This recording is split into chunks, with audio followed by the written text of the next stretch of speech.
In church, as we come together to worship, as we pick up this week in Daniel chapter 3, coming off of the events of Daniel chapter 2, where Daniel interpreted the king's dream of the statue, not only interpreted, but told the king what the dream was. If you were here last week, remember that Nebuchadnezzar had told the wise men of the world that he wanted a dream interpreted, but he wasn't going to tell them what the dream was. And Daniel, the other wise men said it, that no one on earth could do it. And even Daniel said, you're right, no one on earth can do this, but our God can.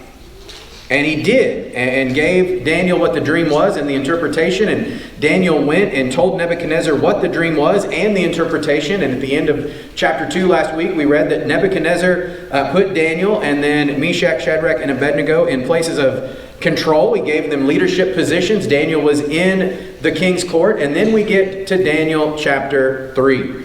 If you remember from Daniel chapter 2, the dream was that there was a large statue. And the statue was going to represent the kingdom. And then eventually a stone that no one saw cut was going to come and crush the statue. The representation being that God was the one who would destroy the kingdom. He was the one ultimately in control of all of this. And when you get to Daniel chapter 3, it's one of those moments where, I can see this kind of as a parent or as an adult, in our human life, where you say something to somebody and you can see it, that they're only hearing half of what you said, right? That you might tell them, hey, you need to do da-da-da-da, and all they hear is, okay, I can do what I want.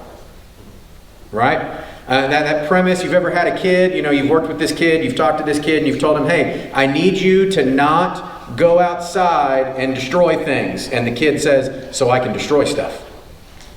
No, I need you. Don't destroy stuff. No. And then 10 minutes later, they're outside destroying stuff, right? And so we get to the beginning of Daniel chapter 3, where it says, King Nebuchadnezzar made a gold statue 90 feet high and 9 feet wide.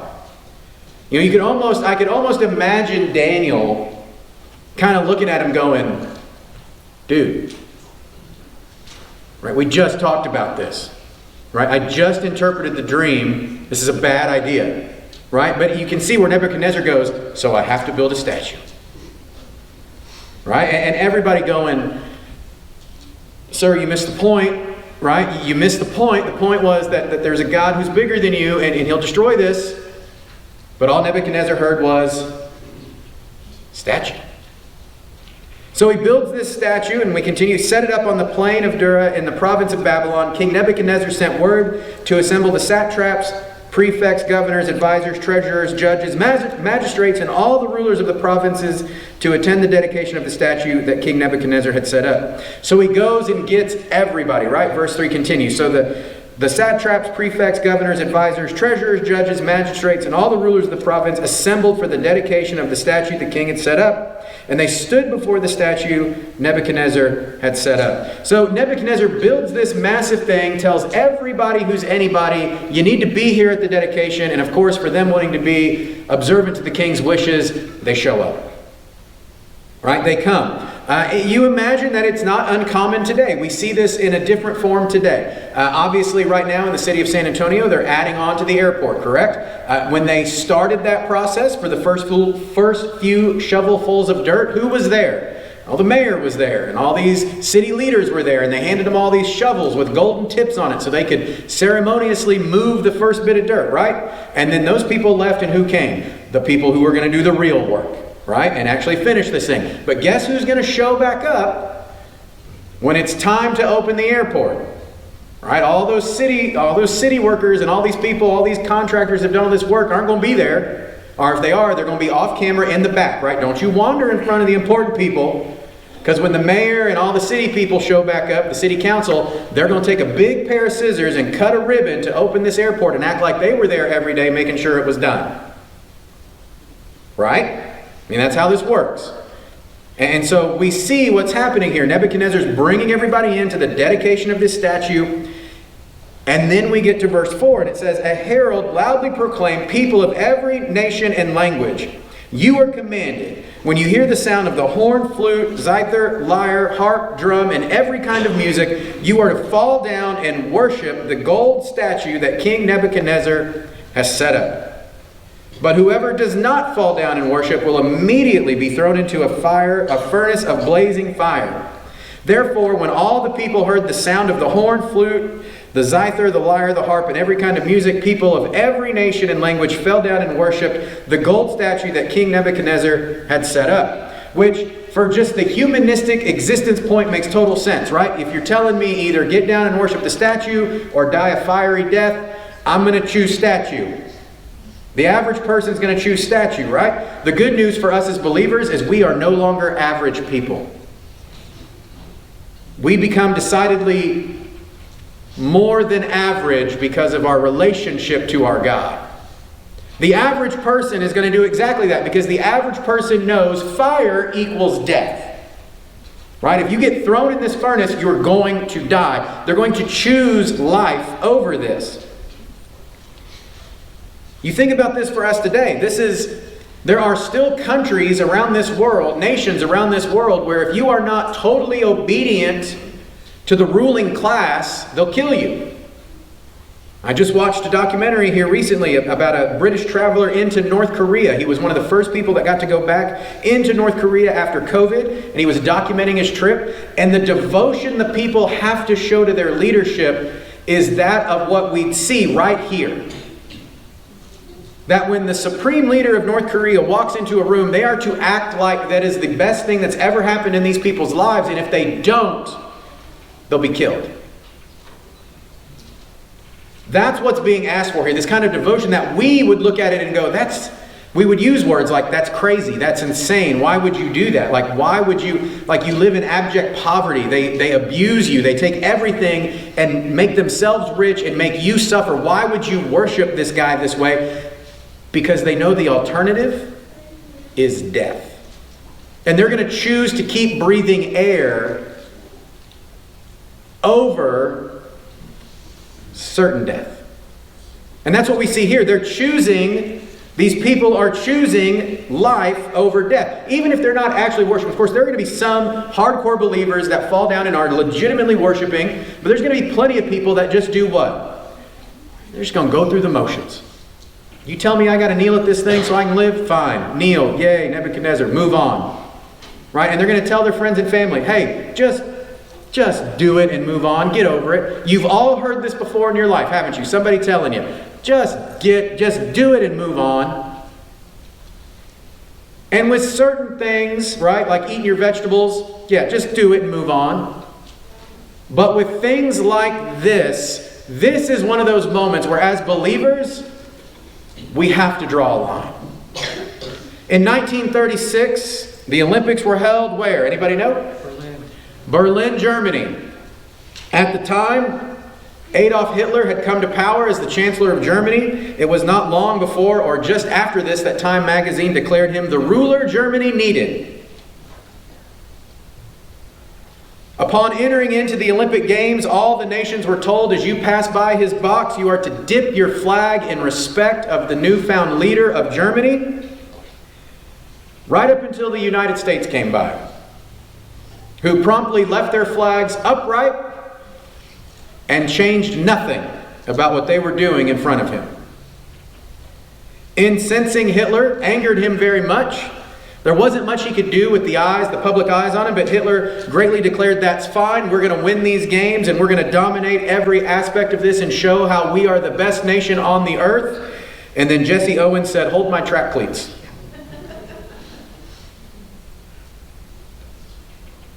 And so we see these moments where certain people will stand up for something because they realize that it's about more than just that individual moment.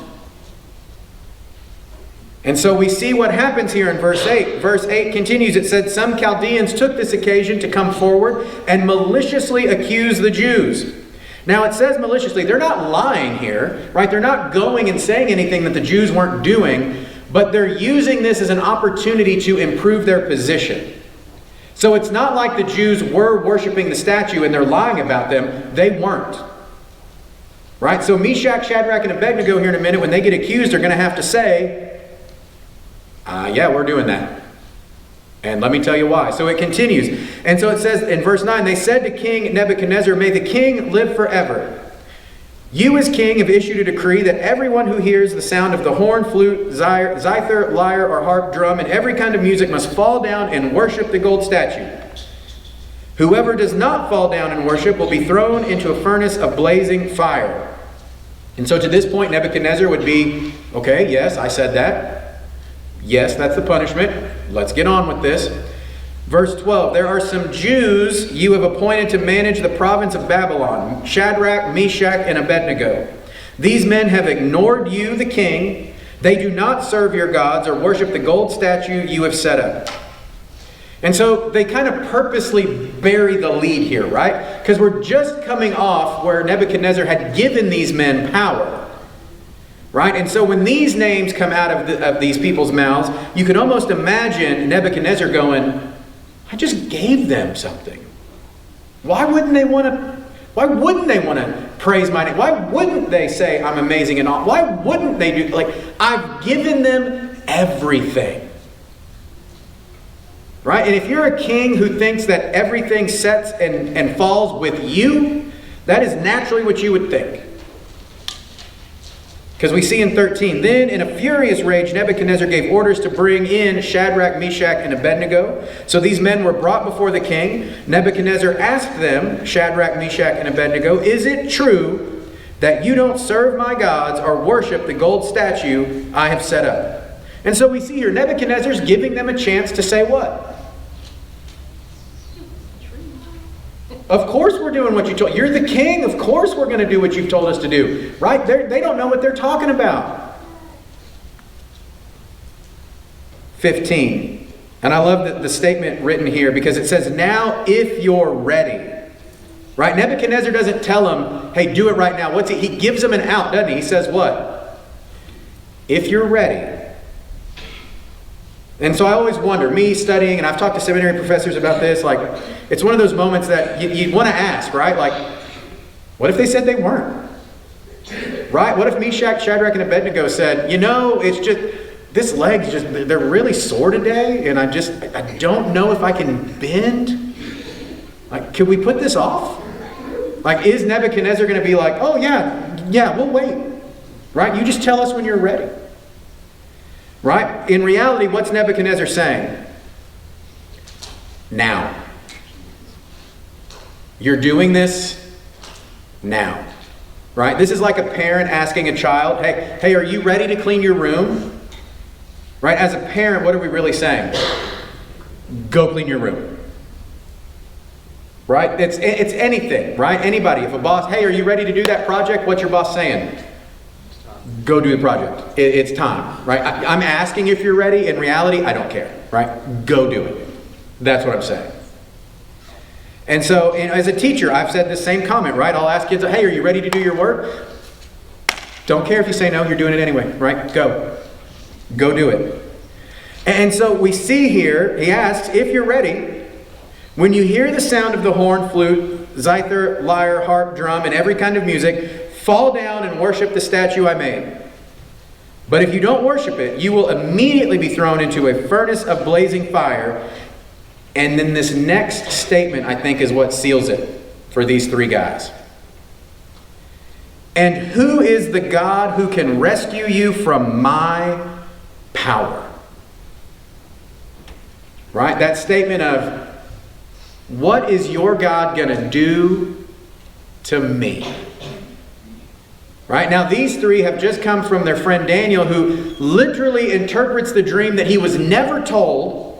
Right? Their God gave Daniel the vision, gave him the interpretation, showed in the dream that he was going to be the one that slices the rock, that crushes the empire.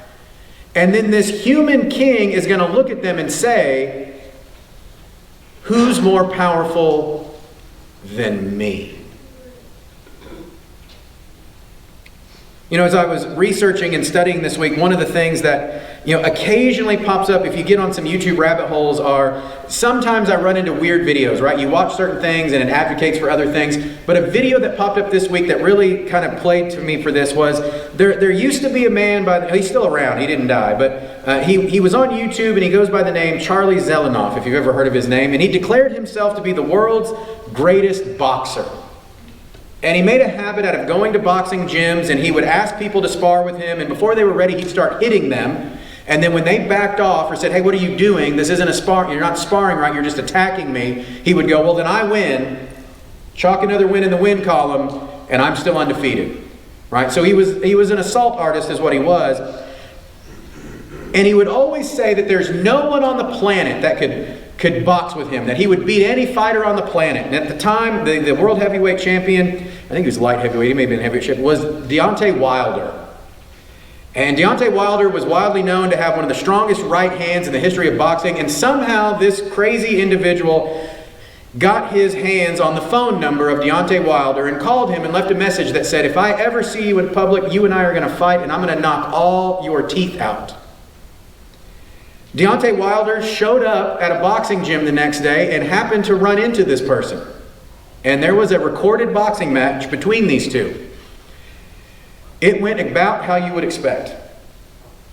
Deontay Wilder beat him until he was tired of beating him, and Deontay Wilder's friends had to say, "Hey, stop before this turns criminal." Right? So when we think about this and someone says, "Who is the God who can rescue you from my power?" I think about that moment, because that person ran his mouth and said, "I'm the greatest in the world. No one can touch me," until he ran into a trained fighter who showed him exactly where he stood. In the same way for us, when someone would look at us and say, "Well, who's your God that can rescue you from some human's power?" Well, I'll tell you exactly who my God is. He's the one that gave Daniel the dream. He's the one that led the Israelites out of Egypt. He's the one that gave manna from heaven and water from rocks. He's the one that led them by a pillar of fire and a cloud of smoke. Right? And then when we get to the New Testament, he's the one that's going to turn water into wine. He's the one that's going to raise Lazarus from the dead. He's the one that's going to be crucified but come back 3 days later unharmed, because he is the God of everything. That's who this is. So when Nebuchadnezzar asks, "Who is the God that can rescue you from my power?" When the world asks you, "Who is the God that can rescue you from the world's power?" That's who our God is. He's the one who measured the corners of the earth. He's the one who holds the water in his hands. He's the one that knows the beginning from the end. He's the one that at some point is going to come back and say that he's done with this place and wipe it from existence. That's who he is. And if anybody would have you think otherwise, pay attention for the next few verses.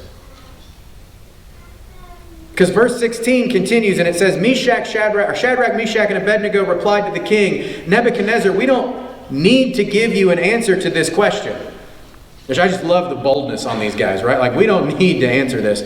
But he continues, verse 17, "If the God we serve exists, then he can rescue us from the furnace of blazing fire, and he can rescue us from the power of you, the king."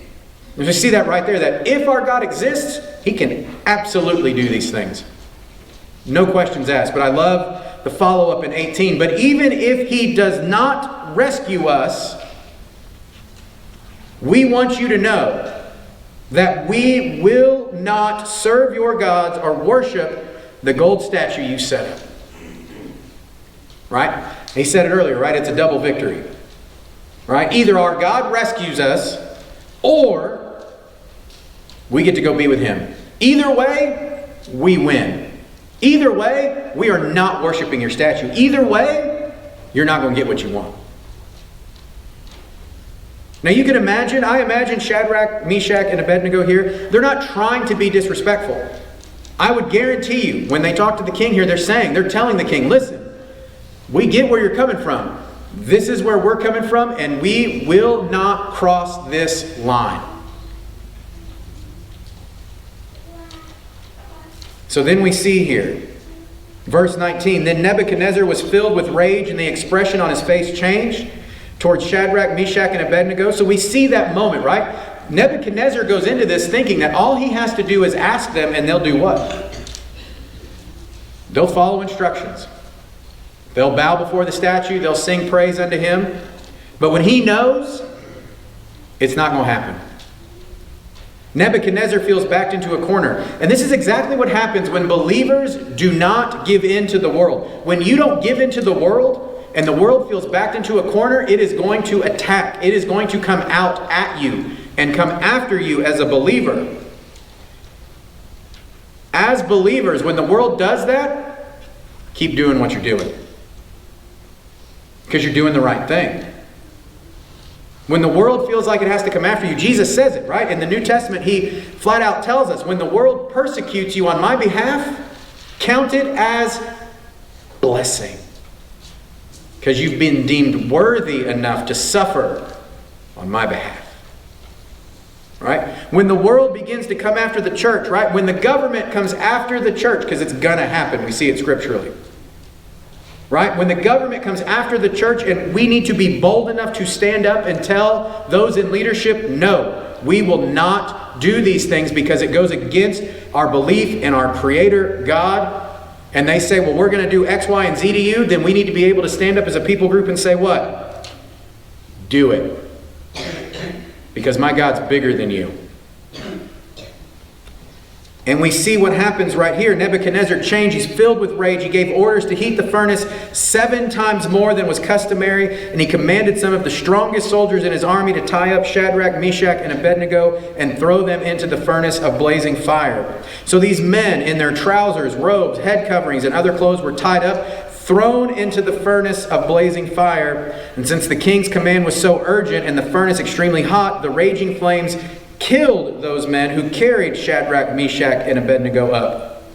And these 3 men, Shadrach, Meshach, and Abednego, fell bound, tied into the furnace of blazing fire. So you see what Nebuchadnezzar's doing is he's trying to prove a point. If you go against me, this is what will happen to you. Not just this, but if you really make me mad, I'm going to ramp it up so much that it kills the ones who carry them up there. Meanwhile, you can imagine the ones that had turned in Meshach, Shadrach, and Abednego were doing what? Celebrating, right? We got them. They're out of our way. They're not going to be in charge anymore. And guess who gets to come into being in charge when they're out of the way? Meanwhile, Meshach, Shadrach, and Abednego understand that either God's going to save them or He's not. Either way, they've already won. I imagine, though, as Meshach, Shadrach, and Abednego were leading up there, knowing what they know about their relationship with God, probably had a general idea of what's about to happen. You call God out on something like this, and guess what God's going to do? He's going to show up, and He's going to do exactly what He does. Right? It's one of those moments where, Nebuchadnezzar's trying to prove a point and say that he is bigger and stronger than anything else that exists. And meanwhile, God's up there going, what's your name again? It's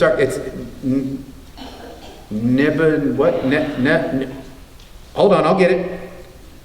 Right? This moment of someone who thinks they're in so much power and control that when real power and control comes around, you really understand where you rank in the world, right?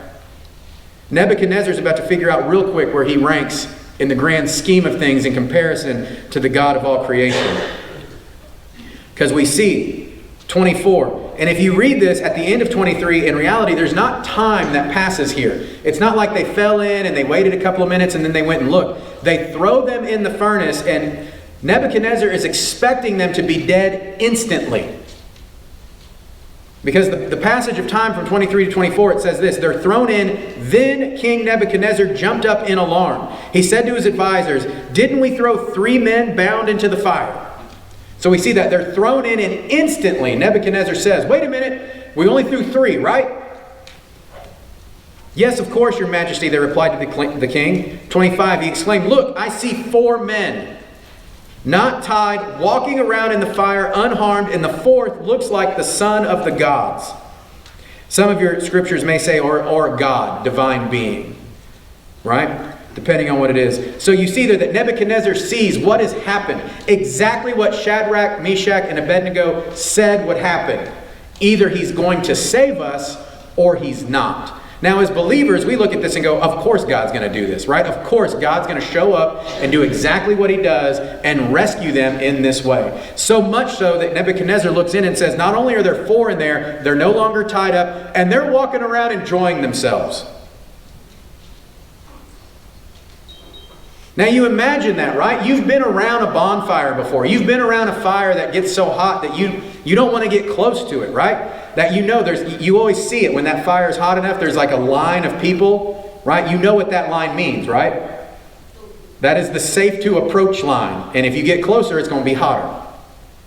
And everybody kind of settles in that area where it's comfortable to be near it, but you don't want to get any closer. Meanwhile, we see here that Nebuchadnezzar is saying there's not just 3, but 4 walking around untied, and one of them looks like God.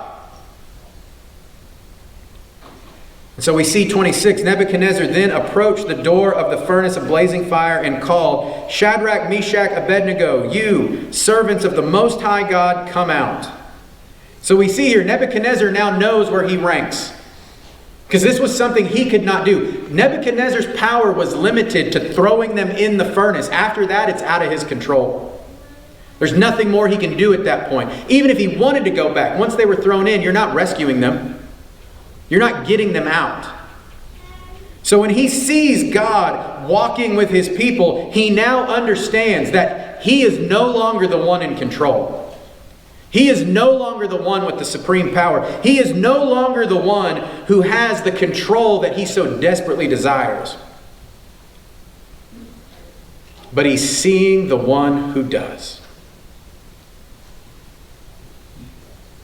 And so we see 27, when the satraps, prefects, governors, and king's advisors gathered around, they saw that the fire had no effect on the bodies of these men. Not a hair on their heads was singed, their robes were unaffected, and there was no smell of fire on them. Now you just think about the whole completeness of that miracle, right? Okay? Because I'll tell you right now, if there is a bonfire within 200 miles of my house, for some reason it ends up smelling everywhere. Right? If you go somewhere where there is a fire and you come home and, right, you may not smell it on you, but the other people in your house say what? What were you doing? Did you roll around in it? Like you just smell like fire. What is your problem? Right? It's that kind, like it just gets in your clothes. It permeates all in, right? All of those things. And you've all, and more male than female in this room, right? We've all been dumb enough, gentlemen, to get close enough to the fire that we look back and go, hey, where'd my arm hair go? Right? Or you come in and somebody goes, why does it smell like burnt hair? And you go, don't ask questions you don't want answers to. 7 times hotter than normal. Killed the men that brought them into it. Meanwhile, these guys step out and what? They haven't been touched. Right? Their clothes don't smell. Their hairs aren't singed. The only thing that's different about them from when they went in is they're not tied up anymore. Verse 28, Nebuchadnezzar exclaimed, praise to the God of Shadrach, Meshach, and Abednego. He sent his angel, right? Some of yours may say, or messenger, and rescued his servants who trusted in him.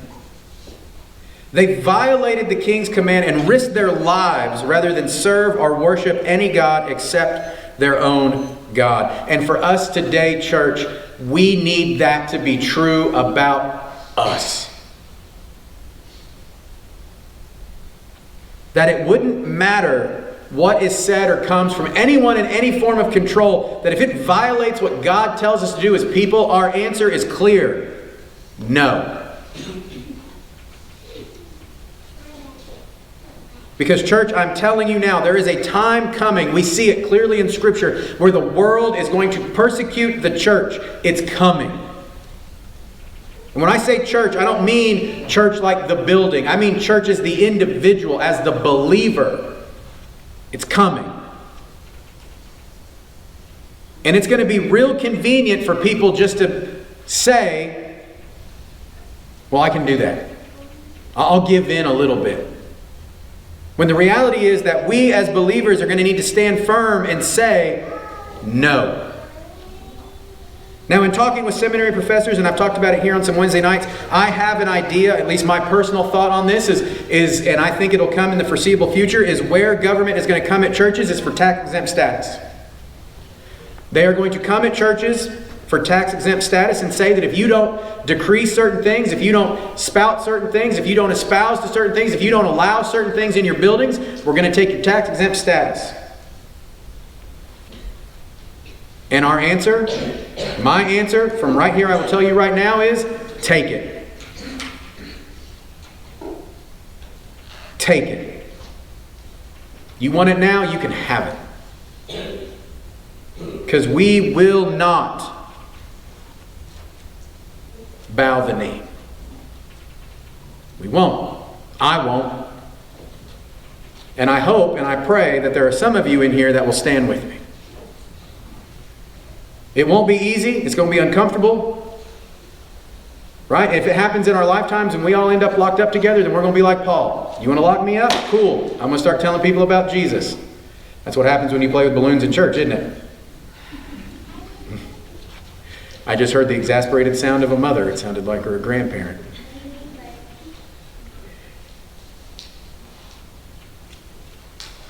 We as believers are going to have to stand up and say no. And understand that the world is not going to like that, and the world is going to use everything it has to try to break us. And in those moments, we're going to have to be like Meshach, Shadrach, and Abednego and say, either God's going to save me or He's not, but it's not going to change who I serve, and it ain't you. I don't serve you. I don't serve a human. I don't serve a government. I don't serve a country. I serve God. And if you tell me I got to go against that, no. And we see what happens here when God showed up and did what God did, saved these three, put Himself in there with them and protected them. Verse 29 continues, it says, "Therefore I issue a decree that anyone of any people, nation, or language who says anything offensive against the God of Shadrach, Meshach, and Abednego will be torn limb from limb and his house made a garbage dump. For there is no other God who is able to deliver like this." So we see here, Nebuchadnezzar understands who their God is. Verse 30, "Then the king rewarded Shadrach, Meshach, and Abednego in the province of Babylon." Church, as you stand here today, realize the God we worship, the God we sing praise to, is this God. He's the same God that set in the fire. He's the same God who told Lazarus, after everybody said he stinketh, "Get out." He's the same God who came and lived a perfect, sinless life, sacrificed Himself on the cross, and then 3 days later, when they went to go for the body, the angel showed up and said, "Why are you looking for the living among the dead? He told you He was coming back, and He did as He said He was going to do." That's the same God. He's also the same God that rained burning sulfur on Sodom and Gomorrah. He's the same God that punished Egypt. He's the same God who's going to come at some point and destroy this earth and judge the living and the dead. It's the same God.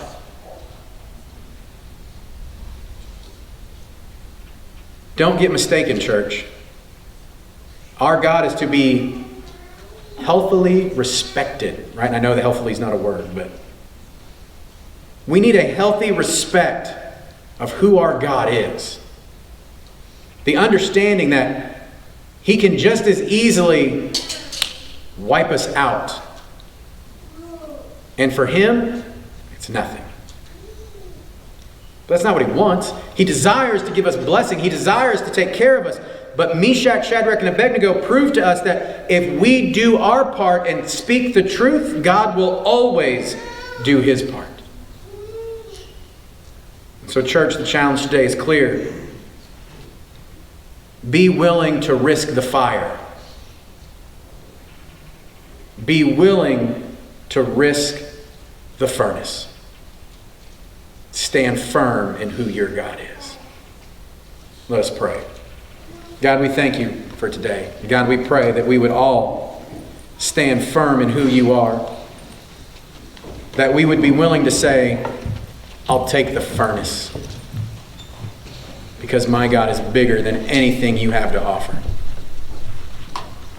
That if the world was to come at us today and say, "I'm going to take everything that You value and take everything You hold dear," that like these kids earlier, we would say, "You can't take my God.